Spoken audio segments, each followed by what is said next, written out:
as much as I enjoyed this game, it had a really big flaw. And if this flaw doesn't get fixed for 2.0, it almost feels like no matter what they do, it's not going to matter. What's up, fellas? It's Jaffe. The rumors pretty much verified, really. Starfield is getting a 2.0 in 2026. The rumors that are swirling range from it's going to be a really big update that's going to have lots of cool stuff and interstellar travel, like you can actually fly more than you can between planets. New DLC, really big DLC. And the rumors are it's kind of between something like that and at the high end, like a full-on cyberpunk reinvention. Who knows where it's going to land? I just wanted to talk about it briefly because I love Starfield. Starfield remains my favorite single-player narrative game in terms of story I've ever played. A lot of it is my age. You know, I grew up when sort of the space race and exploring space was very romantic and very aspirational, and this game captures that. I love the kind of spiritual aspect of the narrative and sort of what it says about us as a species and whatnot. So it hits all my sweet spots, right? So your mileage will vary. But I will say this, though. As much as I enjoyed this game, it had a really big flaw. And if this flaw doesn't get fixed for 2.0, it almost feels like no matter what they do, it's not going to matter. Now, this flaw is a really easy fix, or it could be, it's an easy kind of Band-Aid fix. And if they do nothing else, they need to do that. But here's what it is, okay? So as you may or may not know, Starfield is all about, you know, exploring space and going on this journey as this member, I forget what they're called, this group of people who are kind of like, you know, truth seekers and treasure hunters, and they're looking for these relics and stuff. It's, you know, it's not Raiders Lost Ark in space, but that ain't a bad pitch. I like that, but it's something like that. It does get into a little bit of 2001-esque sort of spiritual stuff and why are we here and what's the point and what's next and all that. Love it, right? So here's the problem, though. For a lot of people, here's what I think they did, because they did come from Skyrim, and they came from this sort of pitch that it's just a big living open world, go do anything you want to do. And I think there is some truth to that, but there's a lot of stuff out there. Like a lot of people would just go out to a planet almost immediately, and they would kind of go, this is fucking boring. And they weren't wrong, right? I mean, here's like some of these planets, as neat as they might have been, they're kind of not much to do on there, or it's the same thing over and over, or it's just kind of vast and empty. And if you've got the meta in mind, like you're mining or collecting minerals and stuff and elements to craft things, but you're not going to get into that mindset right away, right? So that's not going to compel you when you land on a planet that's super fucking boring.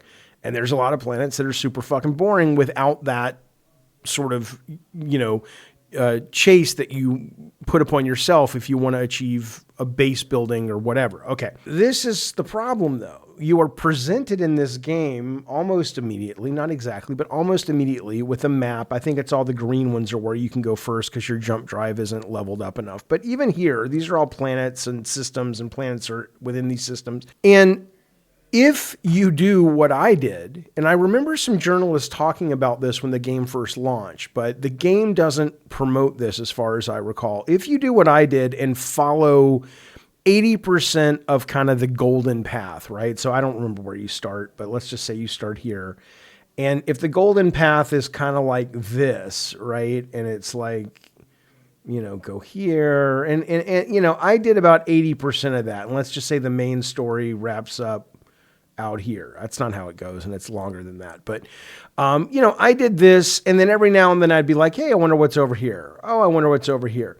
But I was pretty committed, A, because I liked the story, and B, because, you know, I had read what the journalist had said, to kind of just following the main path within reason. And then you know, and I had a fucking awesome time.